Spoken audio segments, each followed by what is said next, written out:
Welcome to Healing Generations, a podcast creating a dialogue uplifting the importance of healing, strengthening, and supporting our communities, and that addresses the disparities and inequities in communities of color. Healing Generations is brought to you by the Healing Generations Institute, a collaborative initiative of the National Compadres Network and the Brotherhood of Elders. Be sure to subscribe to stay up to date on our new releases.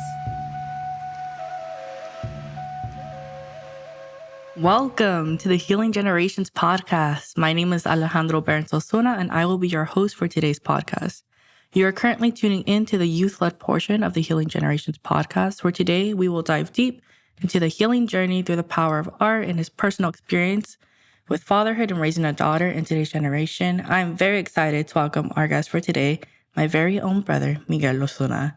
Miguel Ozuna is a photographer, father, husband, brother, and son who has a passion for being a modern time traveler, freezing time so that it can be relived by anyone who chooses. Miguel was originally born in Los Angeles, California, but moved to San Jose at the age of 6. He has a bachelor's in fine arts and digital photography from Arizona State University, with the plans of pursuing a master's of fine arts in digital photography.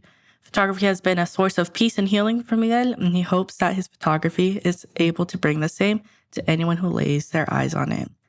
Welcome. I'm very excited to be interviewing my own brother. How are you doing today? I'm doing good. Thank you. Thank you for having me. I don't think I've ever heard anybody else read that. It took me some time to write it, and I wrote it with the intent of wanting it for my website, but to have it spoken out was kind of surreal. Thank you for having me. And I mean, I listen to every single podcast. I do facilitate the delivery from where y'all do it to Emilio edits to then being able to post it on social media so that it can be highlighted with all of our folks. So it's unique and interesting to be here. Thank you. Thank you. So you already said you've listened to all the podcasts, so you know how we start this off. The little conocimiento. Who are you? What do you want to share with us? What's your role in NCN? Go ahead.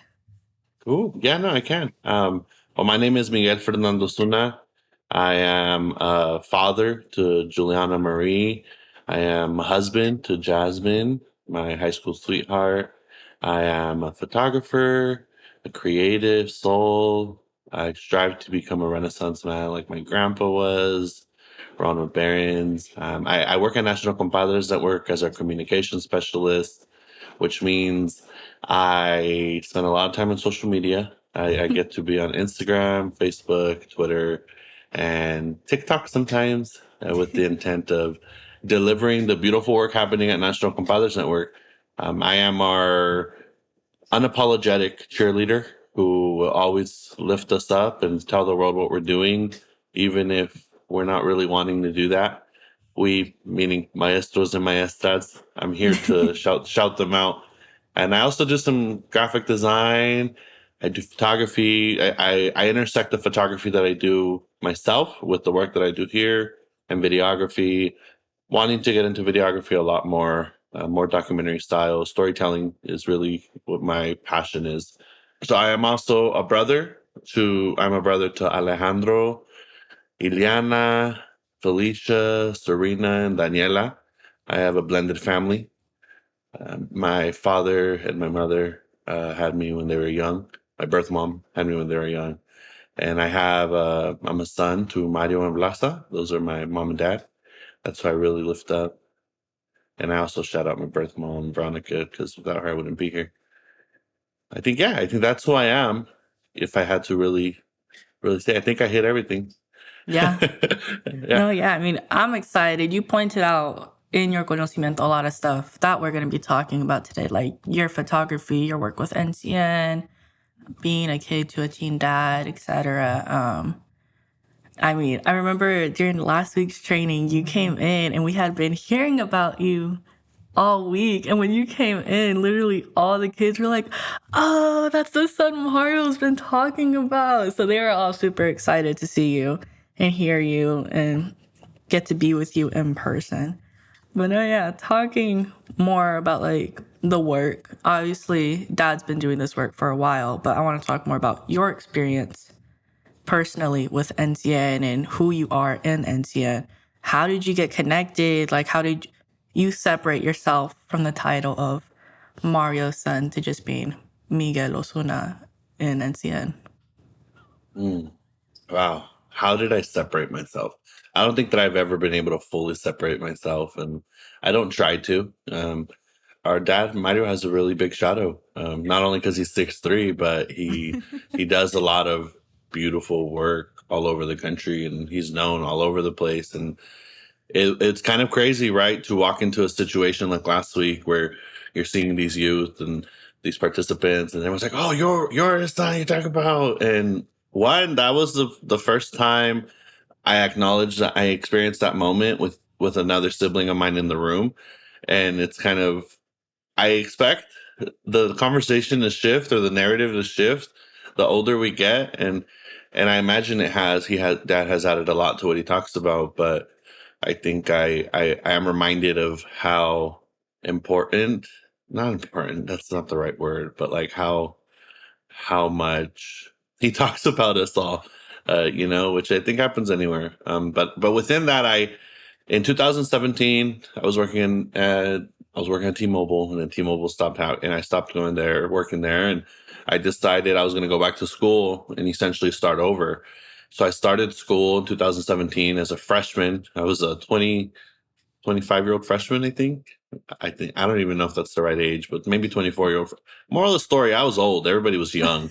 And so I started over, and then I needed a job because I needed something consistent. And it was around the time that they announced this communication specialist position, which, to be honest, I wasn't really aware of what that entailed, but I knew it had to do with social media. And I knew that at T-Mobile, I had begun a charge to get us active on Twitter. That was one of my roles and responsibilities. And so I took that, and I knew I was a photographer, and I wanted the main way to promote yourself is through social media. So I kind of just jumped in, and there was this position. I applied. I actually got the job. They were like, "It's yours." And then I realized the time commitments of wanting to go to school and be done fast while being a father, while managing Juliana going to preschool and a supportive husband partner. So I declined it. I said I know I really wanted to do this at first, but then I realized I can't do it. And I also wanted to get Juliana into a subsidized program because they were basically going to pay for her to do preschool for free, which if I would have gotten the job full time, man, I couldn't do that. And they said, well, how about we realign your position to be part-time so that you can still go to school full-time? You can basically, NCN and Theo Hector, to be honest, were the ones who made it work for me to be able to go to school, be committed to going to school, still being able to be a fully active father and husband in ways that I hadn't been while working in a corporate job. I missed a lot. And that reality shifted when I began working at NCN. And we really saw that family was a priority, and more so my family, right? I know I'm a part of a bigger family, but my unit is my wife and my daughter, and being able to be available for them. And NCM helped me learn to prioritize that.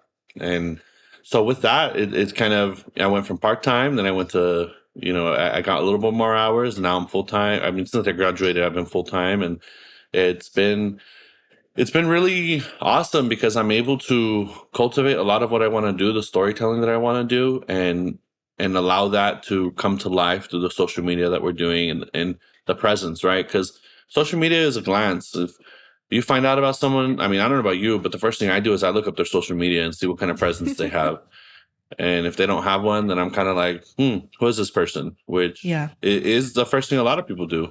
And I'm a firm believer that if someone doesn't know us and they're going to hear about us, they're going to look at our social media and they're going to make their judgments, right? So we have 5 seconds to make a good impression. And the hope is that the moment they look at our page, they're able to get a good impression, and then they want more. They want to find out more. They see, but all of that is where I'm at kind of now in the last 5 years. But I really got connected to the work in my participation of one of the curriculums that we run, which is Joven Noble. I am a Joven Noble graduate. I think I must have graduated from the program at least 15 to 20 times. It's a 12-week program. I I first started as a participant. I was getting a little bit of trouble, so my dad started taking me to group. And then it turned into also where I would take the bus there after school because it was just an easier stop than going home being by myself. And fun fact, I also met my wife at group. She was in the girls group. I was in the boys group. So Jasmine is my high school sweetheart. But that's not why I stayed connected. I definitely, I started as a participant and then became a youth leader. And then at 18, I got trained in Joven Noble and I began to run my own groups. I was running groups at Overfelt High School, DCP, and also in McKinley District. Alongside my partner was Ariel Jimenez, who is one of my best friends. I've known Ariel since I was 13 years old. His locker was above mine, and he was a senior at high school where I was a freshman, and he'd never let me forget it. He definitely was that senior presence. But yeah, no, we ended up working together when I was a freshman in college and he was a senior. And yeah, the rest is kind of history. That kind of started it. And when it came to applying to this job, they asked me, I think what they liked was that I was already aware of the work. So I was able to come in and help and be aware of the work and the language and be able to show that. So it was a blend of like creativity with also knowing what NCN is and what it means to be a person of your word or live your life with the values that are associated with NCN. Thank you. I mean, I was really excited when I got permission to have you on the podcast because of how long you've been in with NCN and just, having your own experience with Joven Noble and the teachings that come with it. I think for me as a trans male, I really carry those teachings because they kind of are teaching me like what it means to be a man in today's society, the difference between male and man and what it means to be a person that holds their palabra. So yeah, I think these teachings are super important. I think your work with NCN is super important. I don't think we'd have a social media life if it wasn't for you. So definitely props to you. I always shout you out in our trainings because our dad forgets to.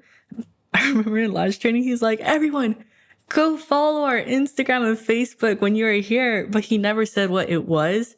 So this is my little shout out moment. Go follow us on Instagram.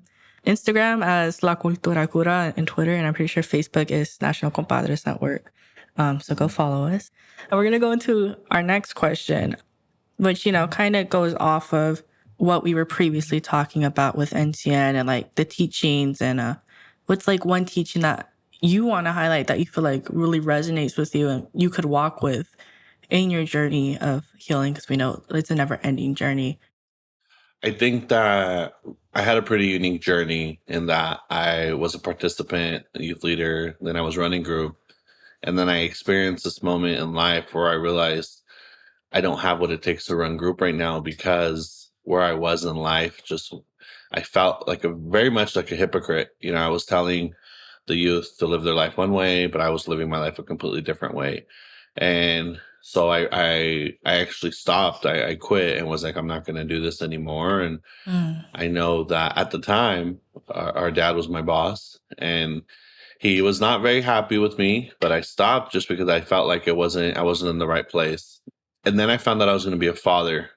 And I remember the day where Jasmine texted me a photo of her pregnancy test. And I was like, what? And I had like a weird day of processing. And then I remember waking up the next day and just being like, that's it. I have to turn my life around upside down, I really do feel that Juliana was my saving grace. She was my angel, right? Like someone sent her to me and was like, you need to be able to be the best father possible.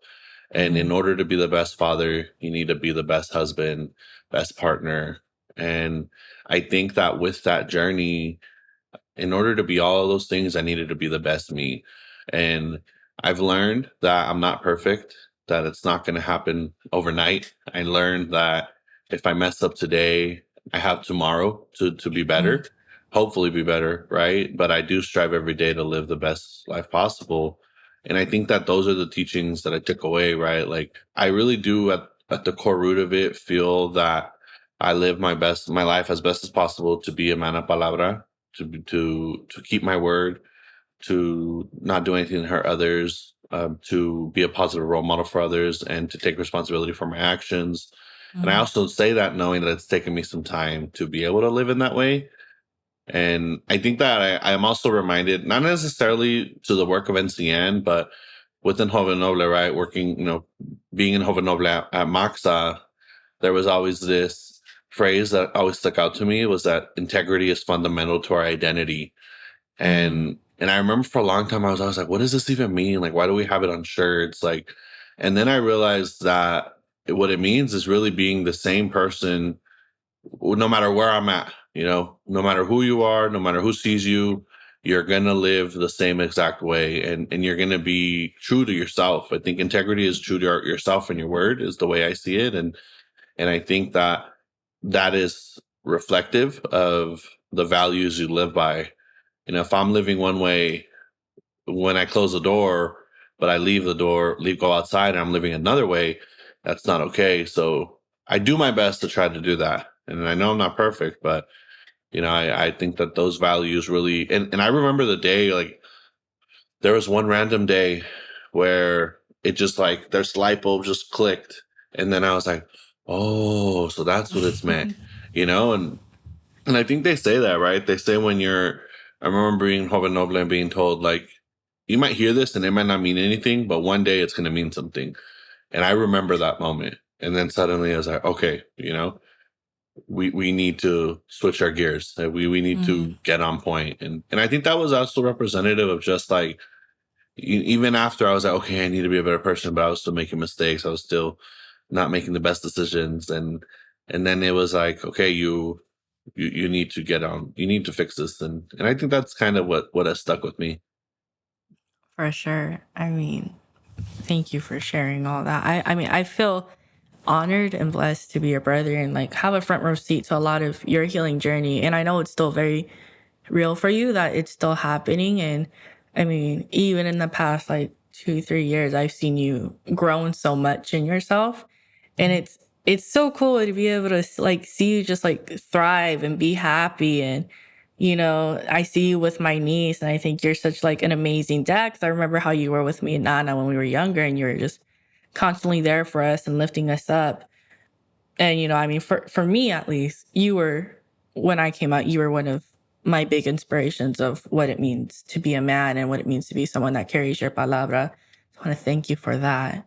But I mean, you kind of went into it in the sense of your healing journey and what that looks like. And you keep promoting your photography, but I do want to say before the photography, there was art, and you were a kick butt artist. I mean, I remember at that old center, we had the mural you made, and we had even Nana had that big old painting in her room of the heart that you made for her. And it's something that like I remember you for when I was younger. So I want to ask you, like, in your healing journey, and I feel like something people don't talk about a lot, because we always talk about like all the mental stuff that comes with it, but the stuff you create with your hands, people forget can be really healing as well. So I want to ask you, like, how has art impacted your healing journey? I think art has always had a special place in my heart. I think I realized with the Bachelor's of Fine Arts the intricacies of what art can be. And I think at one point in my life, when I was in high school, I remember I would have this camera, or I would take photos that I would find, or I would take the photo. I remember going to Atlanta. I was at the Martin Luther King Jr. Memorial, and out there in Atlanta, he's actually buried with his wife. And Mm, I remember sitting there, and we were actually trying to turn down buying newspapers from a homeless person, and I almost grabbed it, and my teacher was like, "Don't touch it. You're gonna have to pay for it." And I was like, "Okay." And then I got kind of annoyed with the teacher, so I walked away, and I looked behind me, and where Martin Luther King Jr. is buried, there's like this huge waterfall kind of like fountain, and mm, there was like layers to it, right? So as an artist, I sat there and I was like, wow, this is a beautiful moment, because on each of the stairs or layers, there was one person laying, like sitting down, and they were kind of just looking at it. So I remember I took a photo, and I was just really frozen in that moment. And then I went home and I drew it, and I think I ended up painting it. And that led to me painting like this this painting of a white hand with a colored, I think it was a brown hand, and they were, doing a fist of like unity, and that went on to be sold at some auction that Bellarmine had. And I think that moment was a very pivotal moment for me because I would oftentimes just draw or paint or doodle. Doodling was huge. Like I got through high school because I was doodling. I have a folder full of all my doodles and drawings, and I think I wanted to be a tagger at one point, but dad was like, that can't happen. And that is why I collect Sharpies now, because I could never use Sharpies. And but I think that art really helped me. When you would draw, you would enter a world that it was just you in that drawing in that moment. I don't think I was ever a really good technical drawer or artist. I was very abstract. I was very wild in the way I would paint or the way I would draw. And I remember that my art teacher would always say that I was taming the demons inside of me, right? Like it's like he's like, you have something going on in your mind, and when you draw and paint, you're letting it out. You're relaxing it. And he would always lift me up. Shout out to Mr. P, who is still painting on the streets of San Jose. But I think because of that moment in Atlanta, one day I remember, and then I kind of stopped drawing, and I would paint or draw here and there. I still do. If I am in a training or if I'm in a meeting, I will very often end up drawing and doodling. But somewhere along the lines, my art or my passion came with that moment you get when you just capture a photo and you really freeze that moment in time. I realized that, like, that's a moment that's forever yours. You're the one who captured it. The people who are in it or who experienced there as well can see it and they'll remember that moment. But there's just a beauty, I feel, in living in the past that oftentimes we get stuck in the past, right? And I try to be very present and not so much focused on the future, but just kind of live every day, day to day. But photos you're freezing that moment in time. So I feel like it fascinates me because you're able to give people a memory of what probably we'll talk about it, but you can actually see it. And I think that for me, that's been a huge source of healing, in that there's just a euphoric feeling that comes when you're actively out there trying to capture a moment that can't be repeated or replicated. Or, if for example, one day I want to go out and take the same photo at the same place where my grandpa took it, because I want to be connected to him and his thoughts, and I want to replicate it, right? So I can see, like, this is his vision, this is my vision. Or maybe I want to go back to LA and take photos of all the places I lived or memories I have, because maybe there's a lot of trauma associated to it, right? But I feel like becoming one with the trauma is healing in a way that I'm able to go back to that place and visit it and not be afraid of what I remember it as, and how to do that. I have these memories where, like, I remember going back to see a house I grew up in, I was born into, and I used to think that these stairs were massive. Like, they're huge. Like that, those are memories I have of it. And then I went back to see it not too long ago, maybe within the last couple of years, and I was laughing at how small those stairs were. Like I remember climbing them and feeling like I was climbing forever, but these stairs were small, right? But it's like, what if I can go back to those stairs and capture it the way my mind remembers it? And I think that my feelings are representative of what I feel others might feel, and that the way they look at their own lives and their own memories that they try to forget, I do think there's power in being able to live in those memories. 100%. I understand what you're saying. I mean, I feel like on Father's Day, for example, like that still image you got of the hummingbird, which is on your Instagram, underscore Miguel Ozuna, go follow. It made me really emotional when I saw it. Like when we first saw it, like I was like, oh, it's like a really cool photo. And then you posted it and I just got really emotional for some reason. And in me that day, I was dealing with a lot. I was unpacking a lot of stuff that had happened to me when I was younger. And I don't know why seeing it just like reminded me of like the resilience that hummingbirds have.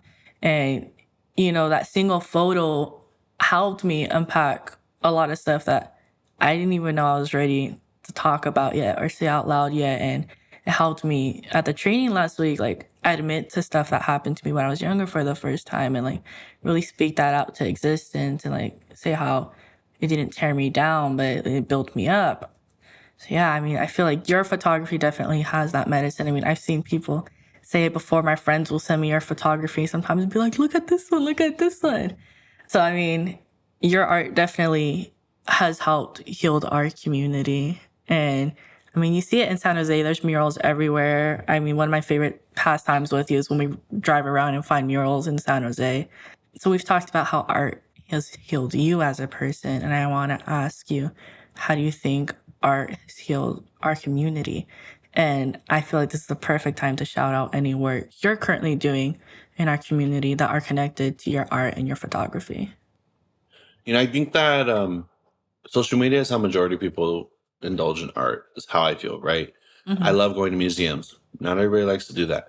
But in a way, when you're a photographer, you're an artist, whatever, you're a carver, you're a musician, you're a poet, however, whatever your musical form is, I think that oftentimes you have to have some sort of a presence online because that's how you're able to show your stuff. But I think one of the things I have noted is that when I'm posting on social media, right, which is like the first place people see my work, I'm sharing thoughts for me. I'm not sharing for anybody else. It's literally just me. And it used to Mm-hmm. be like, what are people gonna like? And I stopped caring. Mm-hmm. I stopped really caring. I realized I'm just gonna share whatever I share. And if you want to know what kind of work I can do, here's my website. But it's just I kind of unapologetically stopped caring because I realized that I need to just do it for me. And I took that photo and I shared it and I shared the message attached to it because that was where I was living in. And I know I didn't share it in that moment, right? But sharing it at a later time, I realized just like, it hit, right? And I think that what I've learned is that because of that, at the beginning of the pandemic, before George Floyd was murdered and before we had the all of those protests associated with that, I remember I was taking a class, and in the class, one of the questions for the week of reflection was, what kind of communities do you have for yourself where you can go and talk artistry or talk about photography, specifically photography, right? Mm-hmm. And I realized we don't have that in San Jose. And it kind of like didn't sit well. And I remember when I had friends and I was like hanging out with them and they were friends, but Yeah. I still didn't necessarily feel the community, or the feel that I could be like my unapologetic self. Mm-hmm. And I remember the protests were happening, and I remember just seeing that a lot of photography communities were not sharing what was happening. They were still just sharing beautiful photos of the Golden Gate Bridge or the most latest sunset. And I think it's like universally unspoken that it's like you don't talk about politics or religion with your friends, right? Like you're not supposed to. And Yeah. I felt that that was being done, and I completely did not agree with that. And so I decided to create this account called SJ Shooters, which in my mind was going to uplift the beauty of San Jose, being that San Jose is my home. And I wanted to uplift the work that was being done in the community, and specifically through the lens of photographers. So I Mm-hmm. remember sharing this photo of I began sharing photos from the protest and ones that spoke to me, right? Ones that I'm like, if in the future, if I'm on CNN, I want to see this photo, right? Or if I'm looking, like, what is going to define this moment? Because Yeah. there was a beauty in the community coming together to stand up against this atrocity, but there was also a lot of hate. There was a lot of anger. Mm-hmm. There was a lot of emotion that was unpacked. And so in doing that, started this account called SJ Shooters, which it is in my mind a museum of photography from San Jose. And if you ever want to know like what's going on in San Jose, just go look up SJ Shooters, and I do my best to share that. And I actually got funding through the Silicon Valley Community Foundation to pay photographers, photojournalists to go into the community and document the people of San Jose. So what we actually spent the last year doing is we entered the community and we documented people that identified within the demographics of the LGBTQIA plus community, people impacted with COVID, women empowerment, the AAPI community, Black excellence, artists and healing, and street vendors. And at the time that I created the grant, like the project outline, those were the 7 main headlines that were circulating the Twitter sphere, right? Like this is what people were talking about. So when we did that, we showed like, how can we stop AAPI hate? Like, let's show why the AAPI community is beautiful. You know, why are LGBTQIA plus people? You know, why are they more than just their queerness or that identity? And you know, documenting them for that reason, which you'll probably hear this too late, but it is currently on display at Nirvana Soul. And shout out Nirvana Soul for what they do for the community. But yeah, I think that project and that space and that community that I kind of, you know, I felt I wanted it. And I've seen that so many other people have said they wanted it as well. And that's specifically speaking with regards to photography. But I think that artists and such, like just seeing the need for it is, you know, I think this last component of the project that we did was like artists and healing and seeing why they do what they do. And just the feeling that you get when you see someone else's art, right? Like those conversations you have with yourself in your mind that really allow you to get lost in that moment. I mean, yeah. I love the whole idea. Like when you brought it up to me the first time, I was really excited for you because I feel like it's really something like you could put your all into and just create so much beautiness.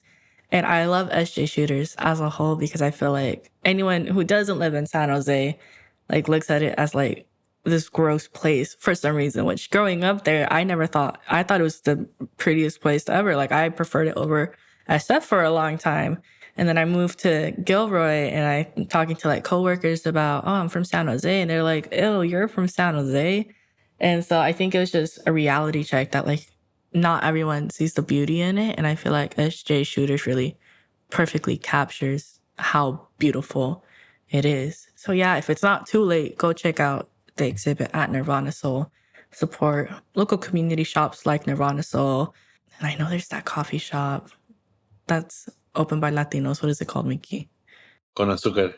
There you go. Yeah, it's also just support local Con businesses. Azúcar doesn't know, but I'm coming for them too. Trying to get an exhibit in there. Watch out.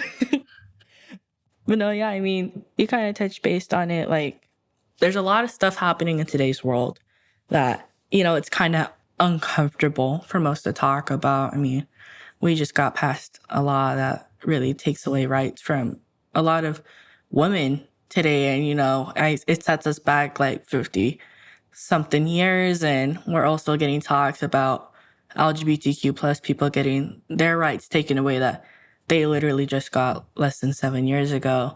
And I know you, a father of a daughter, it must be surreal for you to kind of see all of this happening, like as much beauty as like her next generation is bringing into this world. Our generations are kind of ruining it. So, I mean, how does it feel to have like that constant battle of trying to protect and like create that bubble, but also like just seeing a lot of hatred around her? How does it feel to you? And like any words of advice for people who are raising young daughters in this world? Well, solution is leave America. No. I don't think that's the solution. I think that's the easy way out, right? Like being inundated with these TikTok reviews of people in England and in New Zealand and Canada and Mexico. Like a lot of people all over the world right now are taking this moment to talk about why their country is better than America. And I think that it's very infatuating to just up and leave and go somewhere else, right? Clean the slate. It's like, I don't know what it is, but you know that toy where you just draw, and when you're over the drawing, you shake it and it's empty. Like, I think that is, well, to be honest, that's on my cards. Like, that's on the table for us, right? Like, what's keeping us here is our family, my Mm-hmm. grandma, my our other family, like like the people that we don't want to leave, right? But I think that as a father in today's society, it's kind of hard. It's very frustrating to pause and think about the lack of a balanced community that Juliana Mm-hmm. is growing into, right? I remember there's this teaching where we talked about the balanced community in Joven Noble, and we learned about what it was like to want it. And I remember thinking, I want that. And I also did that with the intent of knowing, everything I'm doing today is not for me, it's for her. It's for any future generations. Not saying, I don't want to say for her future kids, because she doesn't have to have kids if she doesn't want to. But Mm-hmm. I think even that thought, right? That thought is I remember I remember when I was growing up, or people being like, when you have kids, and Yeah. I think that she doesn't have to have kids if she doesn't want to. I Mm-hmm. think that, you know, me and Jasmine have done the best we can to raise her in a way where she is aware of life. She Mm. is aware of who people are. There is a reason that she sees love as love, and she doesn't think love is boy and girl. There's a reason that she acknowledges people will immediately refer to them with they them pronouns, because she says, I don't know what their pronouns are, so I'm using they. She's only 8 years old, and she is able to do that with people. Mm-hmm. And there's a reason that she can meticulously ask people in a way to find out what their pronouns are without asking them. I think that everything happening, right? Like, it's overwhelming. I work in social media. I have my own social media page. I manage a social media page. I am Yeah. involved in multiple others. So I think that in some ways more than others, I'm drowning in it. Mm-hmm. And no matter which way I turn, I can't get away from it. But I know that the women in this world are really feeling it. And I think that living in California, it's very easy to think like, well, it's not going to affect us, Yeah. because the reality is, hopefully, it never will. I don't think it will, right? But things can change if we get a different governor, which no Yeah. one wants to talk about that. But I think that the way I am choosing, well, I know I need to be better about checking up on my wife, Jasmine, and asking her how she's doing, because I know that it's really affecting her, my mom, my sister. But I also know that Juliana is just focused on being a good person, and I think that I want to continue to try to help her do that. Mm-hmm. I don't know. It's kind of like, what is this world we're living in, right? Like, this isn't Yeah. what we thought it would be. Yeah. So how do we make it better? Yeah. I mean, your daughter definitely is a sign of hope for me and our future generations. I mean, I remember when I came out to her, and like the only thing she was worried about was if I wasn't going to be in her life anymore. And like, it wasn't a matter of like, oh, you're a boy now. It's a matter of like, you're still my uncle though, right? Like, you're still going to love on me the same way. I think like she just has such a big heart, and she's just so outgoing with her opinions that I know she'll have no problem checking people in the future and, being the next generation of warriors. Honestly, I was talking to someone recently, and I was like, I know we're trying to raise these like strong, independent women, but nobody told me it was going to start at 8. Like, she has choices. She just, and that's great, right? Like, I'm all for it, right? She knows what she wants, and we will continue to allow her to have her voice. And I will never. I watched a TikTok the other day where this dad was talking about how, like, his daughter's really hyper. She's really rambunctious Mhm. and loud, and that sometimes he'll be like, they'll be in public, and he's like, shh, like, calm down, or whatever. And then finally one day his wife turned to him and was like, you need to stop trying to quiet her, because Mm. we live in a society that is doing everything possible to silence her. So you need to allow her to be as loud as she wants to be right now. because this society is going to inevitably try to silence her. And he was reflecting on that moment, and I myself also was reflecting in that moment, right? Where it's like, no matter what we do, we're trying to raise her to be big and know that she can take over the world. But the reality is there are people out there trying to make sure that she doesn't think she can. And that hit home, and I think that's what it is, where it's like doing whatever we can to make sure that she has the ability to take over.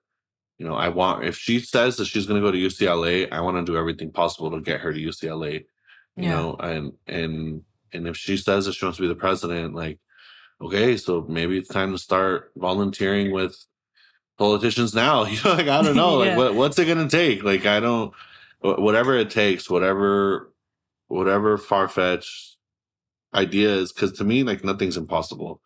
If you want it, go get it. Like, I think back to this project I did, right? Like, I started and I said, I want to be on display. And before we even finished, I had gotten us an opportunity to be on display. And all this did was show me, like, cool, it's possible, right? Yeah. Next we want to be in a museum. And I think that with the right drive and the right support system, anything is possible for us. For sure. I mean, I have to go watch it. I see it. So I know we're going to go see it this weekend with Nana and Angel and the family. So I'm super hyped to see it and, really take it in. And, oh yeah, I mean, our future generations, man, they're so much better than I ever could be and so much smarter than I ever could be. So I'm super hyped to see what they do. And, like you said, just not destroying the world before they have a chance to heal it.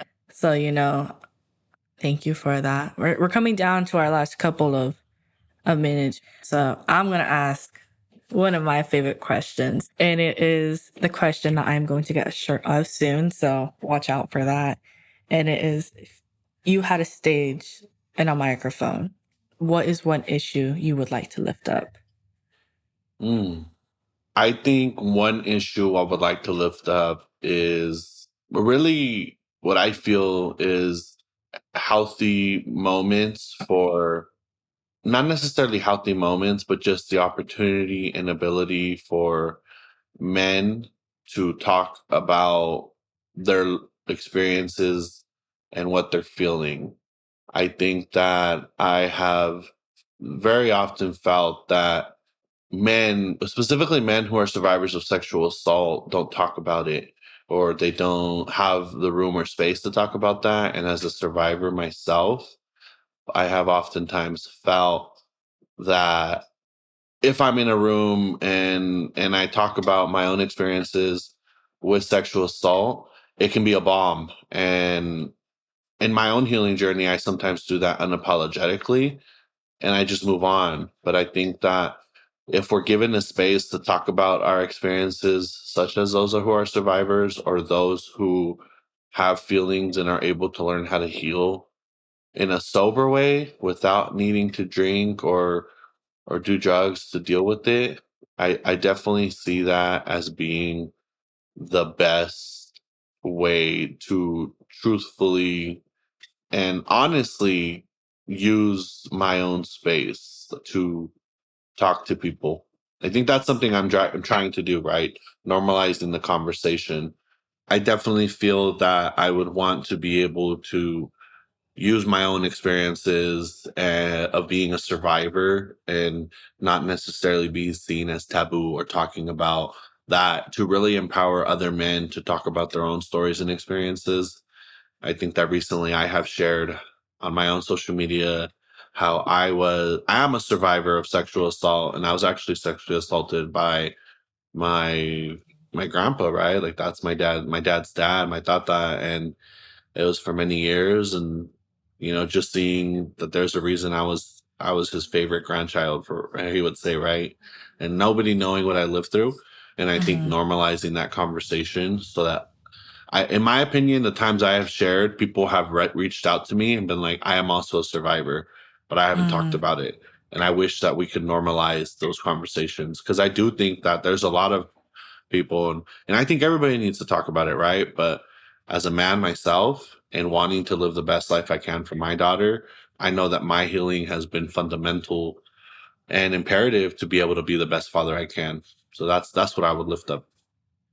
Definitely. I think that's a big issue to lift up, and it's a very heavy issue to lift up in the sense that it's just something that like people genuinely don't want to discuss. And a lot of men view themselves as weak for it happening to them. And I just want to say thank you for sharing your story and your experience. And you really do give those people a place to open up to you and be like, I'm also a survivor. And it just shows a lot of courage on your end. And I'm proud of you for still smiling to this day. Cause I mean, that's something I always say. I feel like if you could smile at the end of the day, no matter what you've been through, you're truly like one of the strongest people I know. So we're coming down, like I said, to our last couple of minutes. So I have one last question for you. And it is, what advice do you have for our next generation, your daughter, even me, our cousins? Like, what advice could you give us to, help us keep smiling at the end of the day, and in a world that's full of such ugliness, find the beautiful picture in it? Man, the best advice I would give is learn from yesterday, live for today, and hope for tomorrow. Mm, That's a quote I remember hearing, and it really hit home, right? Because I think that oftentimes we get stuck in what our experiences are, and I think we live them because they define us for who we are. And I think that because of that, we need to live every day to the fullest and to the best of your mm, abilities.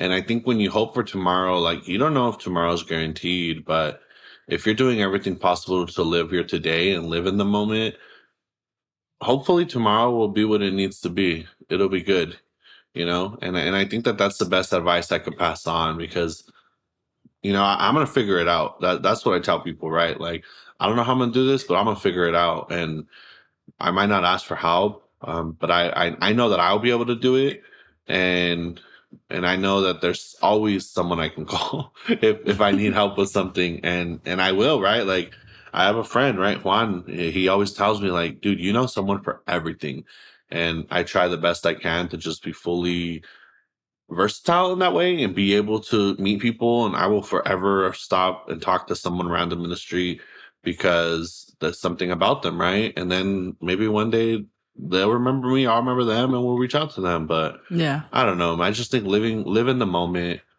and I think with that though is just be happy. If at the very least you woke up, at the very Mm, least you get to breathe, you get to enjoy the day. I am guilty of sometimes not being happy, or sometimes not allowing that to be. But when you finally get out of bed, you brush your teeth, you wash your face, like just like breathe it in, soak it up, and go try to make today a good day, or get something you need done. Right? Like don't get stuck. Try not to get stuck. thank you. Hmm. Wow, that was a very powerful answer. Um, it's something that I myself struggle with, and it's just being thankful every day for the little blessings that we have. I remember when I first started Circulo, one of the first things I was told was like, even if you find a matching pair of socks, which is something that never happens to me, be grateful for it and like use it as your little happiness. But no, yeah, so definitely thank you for that. I'm going to ask if you have any last closing remarks before we close up here. Go ahead, drop your socials, promote yourself. This is the time to do it. Well, yeah, I mean, if you're on this, you're listening, and you're interested to see some of my own work, you can follow me on Instagram at _ Miguel Ozuna. And if you want to see some of the projects I'm involved in, you can follow me, the community, not me, right? At sj.shooters on Instagram. And if you aren't already following NCN and the work we're doing, which you'll see a little bit of me represented in all of it, but really just the community and us as a whole, follow us at la.cultura.cura and see how we try to become better people every day. But thank you for having me. Thank you for listening if you got this far. And yeah. Thank you so much for tuning in to the Healing Generations podcast, the youth-led version. I'm very grateful to have had the honor and opportunity of interviewing my very own big brother. I'm thankful for my co-host, Ariel Jimenez, who is not here right now because he's currently doing work in our community at our local high school district, just trying to make the world a better place with our teachers. Thank you to Emilio for always doing this for us. Again, we release episodes every Tuesday, and I hope you all have a blessed day. Drink water, eat food, and thank you. For more information about Healing Generations and the Healing Generations Institute, visit nationalcompadresnetwork.org and be sure to subscribe to stay up to date with our new releases.